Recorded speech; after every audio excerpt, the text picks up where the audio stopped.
کلام مقدس میں لکھا ہے، پس جس طرح ایک آدمی کے سبب سے گناہ دنیا میں آیا اور گناہ کے سبب سے موت آئی، اور یوں موت سب آدمیوں میں پھیل گئی اس لیے کہ سب نے گناہ کیا۔ مقدس کلام کا پڑھا جن ہم سب کے لیے باعث مسرت ٹھہرے۔ آئیے اپنے سروں کو جھکائیں، بے شک دعا ہو چکی لیکن چند لمحات کے لیے ہم شخصی دعا کریں گے۔ خداوند سے کہیں گے کہ خداوند تو مجھ سے بول، میں سننا چاہتا یا سننا چاہتی ہوں۔ خدا باپ، خدا بیٹے اور خدا روح القدس آپ کا شکریہ۔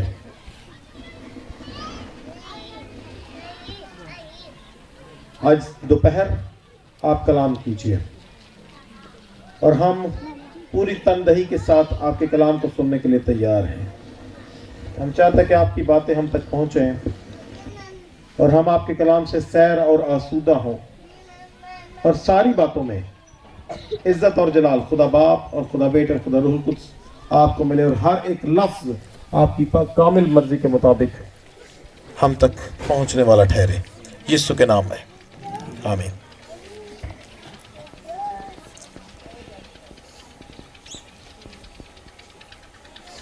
میرے لیے یہ استحقاق کی بات ہے کہ آج دوپہر میں آپ کے ساتھ موجود ہوں، اور موت کے حوالے سے اور زندگی کے حوالے سے، یعنی زندگی اور موت دونوں کے حوالے سے میں چند باتیں آپ کے ساتھ بانٹنا چاہتا ہوں۔ کتنے لوگ موت سے ڈرتے ہیں؟ ہاتھ کھڑے۔ اچھا، کہیں اونجی نہیں چکنا کیونکہ ڈرتے بہت سارے ہیں۔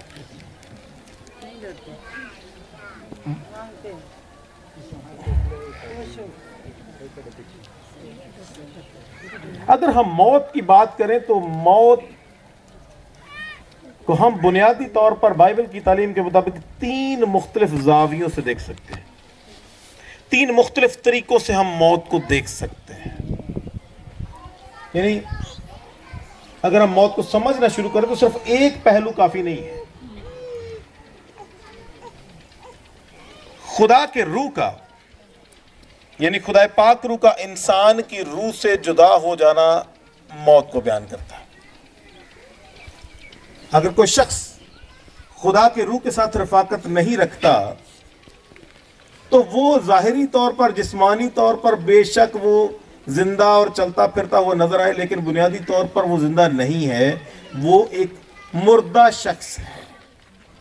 یعنی خدا کے روح کا انسان کی روح سے رفاقت نہ رکھنا، جدائی ہو جانا، یہ موت کو بیان کرتا ہے۔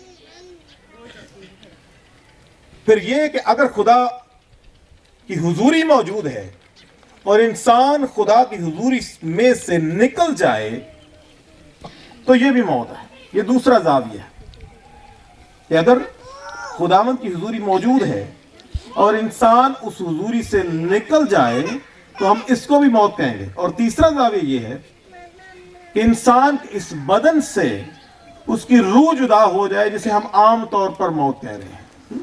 انسان کی روح انسان کے بدن سے جدا ہو جائے تو یہ کیا ہے؟ یہ موت ہے۔ یعنی جیسے بھائی امین کے بدن سے ان کی روح جدا ہوئی تو بدن جو ہے وہ پھر مردہ ہو گیا، اور پھر ہم اس کو موت کہہ رہے ہیں۔ لیکن موت کو میں نے بیان کیا کہ 3 مختلف طریقوں سے سمجھ سکتے ہیں۔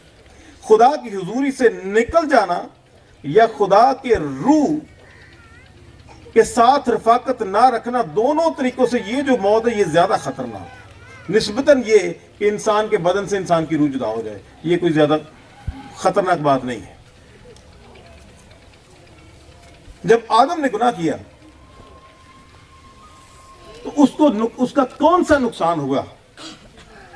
اس کو باغ عدن سے نکالا گیا، اور حالانکہ اس کے لیے کہا گیا کہ جب تو نے اس درخت کا، یعنی جس سے منع کیا گیا، اس کا پھل کھایا تو کیا ہوگا؟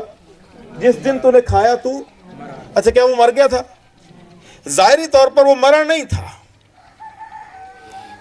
لیکن وہ در حقیقت مر چکا تھا، کیونکہ اس کو وہ باغ عدن خدا کی حضوری کی علامت تھا۔ اچھا، اس حضوری سے اس کو نکال دیا گیا کہ تو یہاں سے نکل جا، اور در حقیقت وہ بے شک اس کے بعد بہت سے سال جیتا رہا بدنی طور پر، لیکن وہ اس موت کو لے چکا تھا کہ جس دن تو نے اس درخت کا پھل کھایا. اس کو چپ کرائے ادھر آ، بچے کو چپ کرائے. جس دن تو نے اس درخت کا پھل کھایا تو مرا. اچھا یہ بڑا اہم نقطہ ہے کہ جس دن آپ خدا کی حضوری سے باہر آ جائے، در حقیقت انسان اسی دن مر چکا ہوتا ہے. یہ جو موت ہے نا، یہ شروع میں نہیں تھی. خدا نے آدم کو بنایا اور اس میں دم پھونکا اور وہ کیا ہوا؟ جیتی جان ہوا. اچھا وہ زندگی، یعنی خدا نے صرف زندگی انسان کے اندر رکھی. خدا نے انسان کے اندر موت نہیں رکھی تھی کہ یہ مرے گا. موت ایگزسٹ کرتی تھی، موت موجود تھی، لیکن موت غیر فعال تھی، اپنا کام نہیں کر سکتی تھی، یعنی کسی کو آ نہیں سکتی تھی. نکتہ یہ ہے کہ جناب موت موجود تھی لیکن اس کو وہ اپنا کام نہیں تھی کر سکتی، وہ کسی کو آ نہیں تھی سکتی. خدا نے صرف زندگی کو ایکٹیو کیا، زندگی کو جاری کیا. خدا نے آدم میں دم پھونکا اور اسے کہا، اور وہ پھر جیتی جانو، یعنی اسے زندگی ملی. کتنی زندگی ملی؟ لامحدود زندگی. یہ نہیں تھا کہ جو بعد میں موسیٰ نے کہا، وہ بعد کی بات 70 برس اور 80 برس نہیں. خدا نے آدم کو لامحدود زندگی بخشی کہ وہ جیے گا اور پھر جیتا رہے گا، اور وہ اس کی زندگی کوئی حد نہیں ہوگی. پھر اس نے گناہ کیا تو پھر انسان کی زندگی جو تھی وہ اوسطاً 900 برس کی ہو گئی. پھر اس کے بعد کم ہوتے ہوئے اوسطاً 600 برس کی ہو گئی. پھر اس سے کم ہوتے ہوتے پھر وہ 300 برس کی ہو گئی. پھر ابراہم تک آتے آتے وہ 250 برس کی ہو گئی. پھر وہ کم ہوتے ہوتے موسیٰ کی زندگی تک پہنچ گئی کہ اس کی اپنی زندگی 120 برس کی تھی، لیکن پھر بھی اس نے کہا زبور 90 میں کہ 70 برس اگر زور ہو، قوت ہو تو پھر کتنی؟ 80 برس، بس اس سے زیادہ نہیں. لیکن شروع میں کتنی تھی؟ لامحدود زندگی تھی جو ختم نہیں ہوتی تھی، جس میں موت کا کوئی ایلیمنٹ، موت کا کوئی عنصر، موت کا کوئی پہلو، موت کا کوئی زاویہ موجود نہیں تھا، کیونکہ خدا نے صرف اور صرف زندگی کو ایکٹیو کیا تھا. کیونکہ خدا سے زندگی نکلتی ہے، خدا سے موت نہیں نکلتی. خدا سے انسان کے لیے موت نہیں نکلی تھی، انسان کے لیے صرف زندگی نکلی تھی. موت کو خدا نے رکھا، اسے تخلیق کیا، لیکن وہ انسان کے لیے فعال نہیں کی، اس کو کام کرنے کی اجازت نہیں تھی. زندگی کو خدا نے کام کرنے کی اجازت دی، اور اس نے زندگی میں، خدا نے انسان میں زندگی کو کام کرنے دیا. پھر موت کیسے آئی؟ لکھا کہ جس طرح ایک آدمی کے سبب سے گناہ دنیا میں آیا اور گناہ کے سبب سے موت آئی، یعنی موت کو خدا نے موجود رکھا، لیکن اس کو ایکٹیو کس نے کیا؟ اس کو فعال کس نے؟ اس کو فعال انسان نے کیا. خدا نے زندگی کا سوئچ تو، یعنی زندگی کا بٹن، زندگی کا سوئچ اپنے ہاتھ میں رکھا اور اسے جاری کر دیا کہ انسان جیتا رہے. لیکن موت کا سوئچ اس نے انسان کے کنٹرول میں دیا کہ جس دن تو نے کھایا تو، اچھا اس کا سوئچ اس کے ہاتھ میں تھا کہ یہ موت کو ایکٹیو کرے کہ نہ کرے. اور انسان نے وہ حرکت کی کہ یک حکمی شریعت، ایک حکم کی شریعت تھی کہ بس سارے کام باقی کر رہے ہیں لیکن اس درخت کا نہیں کھانا. ایک ہی حکم ہے. اچھا بھائی اور ایڈے سے آنے سے انہوں نے ایک کی توڑ چھڑے، اور کیا ہوا کہ پھر وہ موت جو ایکٹیو نہیں تھی، وہ جو غیر فعال تھی، جو کام نہیں کر سکتی تھی، وہ فعال ہو گئی. پھر زندگی کی بادشاہی کے اگینسٹ، اس کے مخالف موت نے بادشاہی کرنا شروع کر دی. اور پھر کیا ہوا؟ گناہ کے سبب سے موت آئی، اور موت سب آدمیوں میں پھیل گئی، یعنی موت نے بادشاہی کرنا شروع کر دی. حالانکہ خدا نے زندگی کو بادشاہی کرنے کے لیے رکھا ہوا تھا، لیکن انسانی زندگی کا شاخسانہ یہ ہے کہ ہمیں زندگی سے موت تک کا سفر نہیں کرنا. ایک ایماندار کے لیے کہ ہمیں زندگی سے موت تک کا سفر، ہمیں زندگی سے جو ہمیں ملی تھی ہمیشہ کی زندگی، ہمیں اب ہمیشہ سے ہم کدھر آ گئے؟ محدود پہ، تھوڑی پہ. لیکن ہمیں زندگی سے اب پھر لامحدود زندگی کا سفر کرنا ہے، کیونکہ خدا نے دنیا سے کتنی محبت رکھی، ایسی محبت رکھی کہ کیا کیا، کس بات کے لیے، تاکہ جو کوئی اس پر ایمان لائے کتنی زندگی پائے۔ اچھا، در حقیقت شروع سے یہ ہمیشہ کی تھی، ہمیشہ کی زندگی کو مس کیا گیا، گناہ کے سبب اسے چھوڑ دیا گیا، اس نے پھر اپنا کام شروع کر دیا موت نے، اور ہمیشہ کی زندگی چلی گئی، اور اب ہم سب جو ہیں وہ پھر محدود زندگی سے لامحدود زندگی کی طرف بڑھ رہے ہیں۔ ہم اب کم زندگی کی طرف نہیں جا رہے، بلکہ اب زیادہ زندگی کی طرف جا رہے ہیں، اور جیسے پولس رسول کہتے ہیں کہ جی تو چاہتا ہے کدھر جا کے رہوں، پوچھ کر کے مسیح کے پاس جا رہا ہوں، کیوں رہوں؟ کیونکہ یہ بہت ہی بہتر ہے۔ اچھا، کتنے لوگ بہتر مقام کو حاصل کرنا چاہتے ہیں؟ اچھا، موت در حقیقت ہمارا کچھ بگاڑ نہیں سکتی، ہم انتقال کرتے ہیں۔ انتقال کا مطلب ہوتا ہے منتقل ہوتے ہیں، ایک جگہ سے دوسری جگہ پر منتقل ہو جاتے ہیں۔ اچھا جی، اے ان کار چھڑ دیتا ہے تو اتھ جا کے رہنا ہے، سیم وے ہم انتقال کرتے ہیں، منتقل ہو جاتے ہیں، اور اس سے بڑی بات کوئی نہیں کہ پولس رسول کہتا ہے کہ جی تو چاہتا ہے کہ مسیح کے پاس جا رہا ہوں کیونکہ یہ بہت ہی بہتر ہے۔ اچھا، بہتر چیز کی طرف جانا، بہتر مقام کی طرف جانا عزت کے باعث ہے، یعنی یہ ہمارے لیے عزت کا باعث ہے، یہ بے عزتی یا افسوس کی بات نہیں ہے۔ بے شک جسمانی طور پر کسی کا جانا ہمارے لیے افسوس کا مقام ہوتا ہے، لیکن اس سے بڑھ کر کوئی بات نہیں کہ اگر کسی کا یہ پتہ چل جائے کہ جی وہ ہم سے جدا ہو کر بہتر مقام پر چلے گئے ہیں، جیسے پولس رسول کہتے ہیں، جیسے استفانوس مرتے ہوئے کہتا ہے کہ میں نے آسمان کو کھلا ہوا دیکھا، یعنی وہ اس کو پتہ ہے کہ میں یسوع کے پاس جا رہا ہوں، اے خداوند یسوع میری روح کو قبول کر، اور جہاں میں ہوں وہاں تم بھی ہو۔ کیوں؟ کیونکہ جن ایمانداروں کو یہ پتہ ہے کہ جہاں پر ہمارے یسوع مسیح ہیں ہم وہاں پر ہوں گے، ان کے لیے موت کوئی معنی نہیں رکھتی، ان کے لیے اس میں سے گزرنا یقین جانیے وہ عزت کی بات ہے کہ وہ اپنے ایک عارضی اور ایسے گھر سے جو بہتر نہیں ہے وہاں سے منتقل ہو کر ایک مستقل اور بہترین مقام پر پہنچ جاتے ہیں۔ لہذا اس بات کو سمجھیں کہ آپ کی زندگی کتنی کارآمد ہے،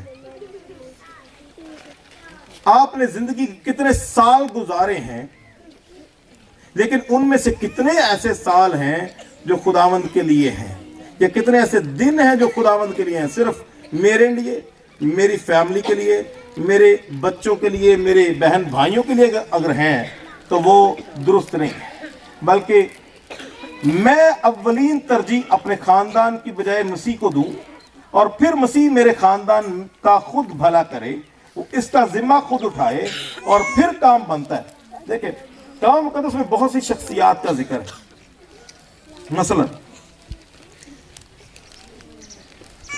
متوسلہ کا ذکر ہے، متوسلہ نے 969 برس کی زندگی پائی۔ اچھا، 969 برس زندگی پانے کے باوجود کیا کیا یہ نہیں لکھا ہوا، لیکن ایک طرف اس سے اوپر چلے جائیں تو ہنوک کا ذکر ہے، وہ 65 برس کا تھا اور اس نے خدا کے ساتھ چلنا شروع کیا، اور وہ 300 برس تک خدا کے ساتھ چلتا رہا، اور پھر کیا ہوا، خدا نے اسے اٹھا لیا۔ اچھا، وہ 969 برس بہتر ہے یا یہ 300 برس 365 برس جو خداوند کے ساتھ گزارنے والا شخص ہے اس کے بہتر ہے؟ اچھا، تو اس کا مطلب یہ ہے کہ وہ شخص کامیاب ہے جس کی زندگی خدا کے ساتھ جڑی ہوئی ہے۔ موسیٰ کی زندگی 120 برس کی تھی، لیکن کیا وہ کامیاب ہے یا فرعون کی زندگی کامیاب ہے؟ کیوں؟ کیونکہ موسیٰ کی زندگی 120 برس کی تھی، لیکن وہ ان برسوں میں خدا کے ساتھ چلتا رہا ہے، اس لیے اہم ہے۔ اگر نیچے آتے جائیں تو ہم یسوع مسیح تک چلے جاتے ہیں، میں بہت ساری مثالیں نہیں دیتا۔ یسوع مسیح کی زمینی زندگی کتنی تھی؟